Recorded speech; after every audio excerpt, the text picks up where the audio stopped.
ধুবুৰী জিলাখনে দিয়ে এটা বিশেষ বাৰ্তা দিয়াৰ কাৰণে আজি আপোনালোকক আমি আমন্ত্ৰণ জনাইছো। সাংবাদিক বৃন্দসকল, আপোনালোকে জানে যে যোৱাকালি মাননীয় সংসদ ধুবুৰী জিলাৰ ৰকিবুল হুছেইন ডাঙৰীয়াই তেখেতে এটা প্ৰেছ কনফাৰেন্স কৰিছে। তেখেতে প্ৰেছ কনফাৰেন্সত বহুখিনি কথা কৈছে, যিখিনি কথা আমাৰ দৃষ্টিগত হৈছে।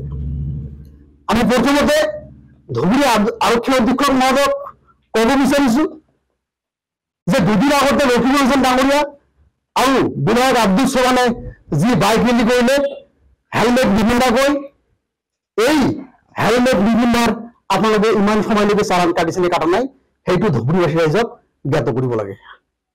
তাৰ লগতে আমি ক'ব বিচাৰিছো ধুবুৰী জিলা আৰক্ষী অধীক্ষক মহোদয় যে আৰক্ষী অধীক্ষক মহোদয় অতি সাধাৰণ মানুহে যেতিয়া হেলমেট নিপিন্ধাকৈ বাইক চলায়, আমাৰ ভাই বন্ধু কলেজীয়া ভাই বন্ধু যেতিয়া বাইক চলায় হেলমেট নিপিন্ধাকৈ কেতিয়াবা ঘূৰাতে, তেতিয়া কিন্তু আপোনালোকে জটিল পলিথিনৰ পৰা 1,000 পৰা 2,000 চালান কাটে।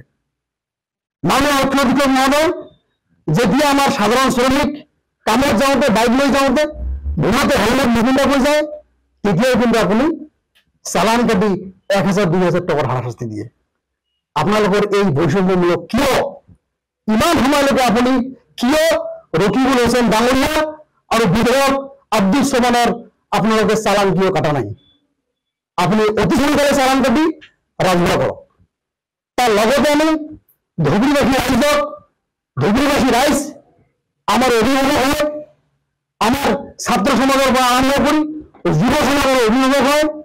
ৰকিবুল হুছেইন ডাঙৰীয়া কিন্তু ধুবুৰী জিলাৰ আমাৰ অভিভাৱকৰ পৰা আৰম্ভ কৰি ছাত্ৰ সমাজৰ পৰা আৰম্ভ কৰি সকলো শ্ৰেণীৰ ভোট লৈ এমপি হৈছিলে। কিন্তু ৰকিবুল হুছেইন ডাঙৰীয়া আপুনি কিন্তু এই অধিকাৰ আপোনাৰ নাই। আপনি ধুবুৰীৰ ভাই বন্ধুক আপুনি কিন্তু আলতা সজাব নোৱাৰে। আজিৰ দিনত আলতাৰ নিচিনাকৈ টকা দাবী কৰাৰ ক্ষমতা কাৰো নাই। এইখন চৰকাৰৰ দিনত কমচে কম কৈছো। আপুনি ধুবুৰী আহি ধুবুৰী ৰাইজৰ ভোট লৈ ধুবুৰীৰ মানুহক বা ধুবুৰীৰ ভাই বন্ধুক আপুনি কিন্তু উগ্ৰপন্থী সজোৱাৰ আপোনাক কোনো অধিকাৰ দিয়া নাই। ইয়াৰ লগে লগে আমি ৰকিবুল হুছেইন ডাঙৰীয়াক প্ৰত্যাহ্বান কৰিছো। ৰকিবুল হুছেইন ডাঙৰীয়া আপুনি অতি সোনকালে ৰাজহুৱা কৰক। আপোনাক কোনে আলফাৰ নিচিনাকৈ এই টকাৰ ধমকি দিছে? সাংসদ ৰকিবুল হুছেইন ডাঙৰীয়া আপোনাৰ বিৰোধ কি হৈছে আমি গোটেইখিনি দেখা পাইছো। আপুনি যেতিয়া গৃহ বিভাগত আছিলে এই ধুবুৰীৰ হাজাৰ হাজাৰ মানুহৰ নামত কিন্তু ডিভোটাৰ আহিছে, তেতিয়া কিন্তু আপুনি নিমাত হৈ আছিলে। ৰকিবুল হুছেইন ডাঙৰীয়া আপোনাৰ বিৰুদ্ধে কিন্তু বিজেপিত জাতি গোষ্ঠীগত সংঘৰ্ষ হৈছিলে, হাজাৰ হাজাৰ মানুহ মৰিছিলে, মানুহে ঘৰ বাৰী এৰি আহিবলৈ বাধ্য হৈছে।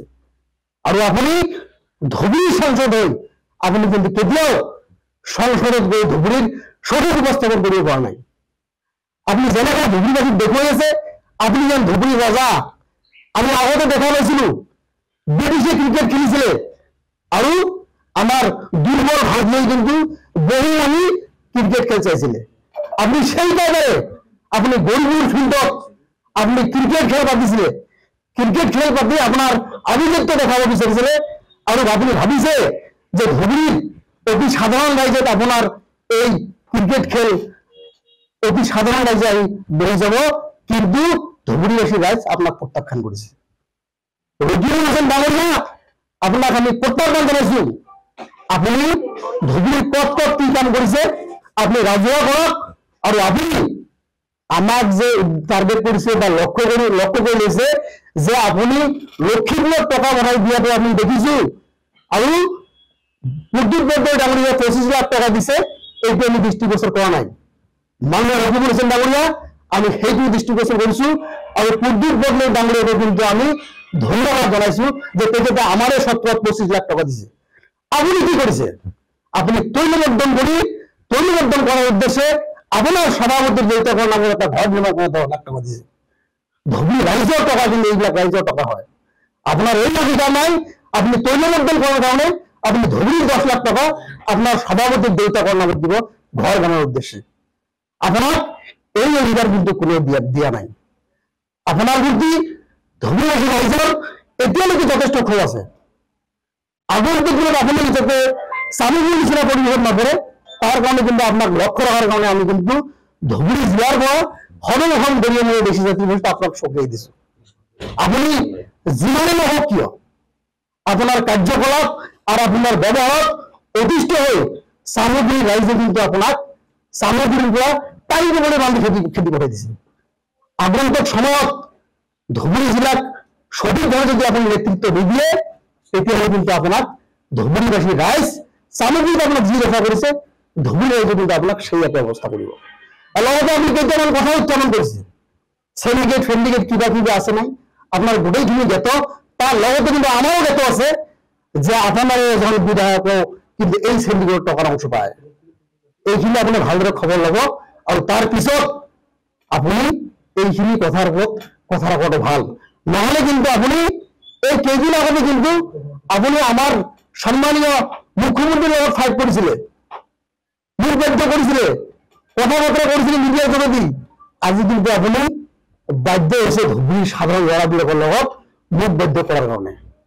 আগন্তুক সময়ত কিন্তু ইয়াতকৈ বেয়া পৰিৱেশ আৰু পৰিস্থিতি সৃষ্টি হোৱা আপোনাৰ কাৰণে।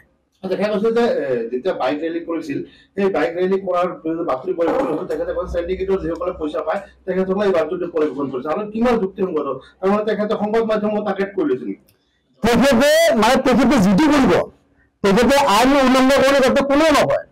এই দামভালি আগৰ দামভালি যিটো আছে সেই দামভালি সেই ষ্টাইলত তেওঁ চলিব বিচাৰিছে। তেওঁ যি কৰিব সেইটো ঠিক, আৰু আপোনালোকে যদি তেওঁৰ ভুল ধৰি দিয়ে সেইটো আপোনালোকৰ কাৰণে সাংবাদিক বন্ধুসকলৰ কাৰণে বা ধুবুৰী সচেতন ৰাইজৰ কাৰণে বা আমি সবখন গৰিয়ে দেখি জাতিৰ কাৰণে এইটো আমি বেয়া। তেওঁ যিটো কৰিব সেইটো মানে চবে মানি ল'ব লাগিব, নহ'ব ৰঘুবচন ডাঙৰীয়া, এইখিনি নহ'ব। যি হল ৰাইজে যি ভুল ইমান দিনে কৰিছে, আপোনাক 10 লাখতকৈ অধিক ভোটত পাছ কৰাইছে, এতিয়া আপুনি নিৰ্বাচন নামি দেখাই দিয়ক। এতিয়া আপোনাৰ কি পৰিৱেশ পৰিস্থিতি হ'ব এতিয়া আপুনি নিৰ্বাচন নামি দেখাই দিয়ক। আৰু ইয়াৰ প্ৰতি উত্তৰ কিন্তু ৰাইজে আপোনাক আগন্তুক সময়ত অতি সুন্দৰ দিয়াৰ কাৰণে প্ৰস্তুত হৈ আছে। আমি ধুবুৰী জিলাৰ প্ৰতিজন ৰাইজক আমাৰ অভিভাৱকসকলক আমি ক'ব বিচাৰিছো, এইজন মানুহৰ উত্তৰাই কেতিয়া ধুবুৰীৰ উন্নতি নহয়। এইজন মানুহে কিন্তু কেৱল আৰু কেৱল ধুবুৰীক লুণ্ঠন কৰিব। যেতিয়া মন্ত্ৰী আছিল তেতিয়া লুণ্ঠন কৰিছে, এতিয়া সাংসদ হৈ তেওঁ কেৱল আৰু কেৱল লুণ্ঠন কৰিব। সাংসদগৰাকী যেতিয়া কেবিনেট মন্ত্ৰী হৈছিল বন মন্ত্ৰী, তাৰ পিছতে বহুত চাকৰি কেলেংকাৰী হৈছিল বুলি চিএম ভিজিলেন্সে এটা গোচৰ ৰুজু কৰি তদন্ত আৰম্ভ কৰিছে। এই ক্ষেত্ৰত আপোনালোকৰ কিবা ক'বলগীয়া থাকিব নেকি? এইটোতো একদম অতিকৈ সুন্দৰ কাম হৈ আছে। যদি চিএম ভিজিলেন্স চলিছে এইটো জল জল পটপট হ'ব, অসমৰ ৰাইজে দেখা পাব। তেখেতে বন মন্ত্ৰী হৈ থকা অৱস্থাত কিমানখিনি গড় হত্যা হৈছিলে, আপোনালোকে দেখোন পৰিৱেশ কৰিছিলে, বাতৰি পৰিৱেশ কৰিছিলে, কিমানখিনি গড় হত্যা হৈছিলে। এজন মন্ত্ৰীৰ আশীৰ্বাদ নথকাকৈ কেনেকৈ ইমানখিনি গড় হত্যা হ'ব পাৰিছিলে। আৰু আজিৰ চৰকাৰখনৰ দিনত দেখাই দিয়ক গড় হত্যাৰ আপোনালোকে দেখাই দিব পাৰিব নেকি? হঠাৎ কেতিয়াবা কেতিয়াবা সেইটো বেলেগ কথা, কিন্তু তেতিয়া কিন্তু প্ৰতিদিনে 2-3টাকৈ গড় হত্যা হৈছিলে।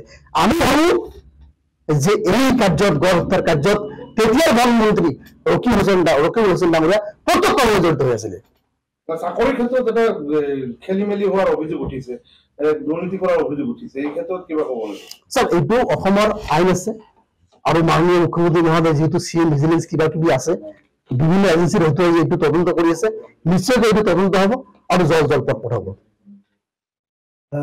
আৰু তেওঁ প্ৰায় দেখা যায় যে সিন্ডিকেটৰ বিৰুদ্ধে সৰব হয়। আচলতে তেওঁ ধন নোপোৱাৰ কাৰণে আচলতে এনেকুৱা। চাওক, এজন সাংসদ যদি কিবা চলি আছে তেওঁ কিয় ৰাইজক লৈ আন্দোলন নানামে? ৰাইজক লৈ তেখেতে আন্দোলন নামিব লাগিছিল।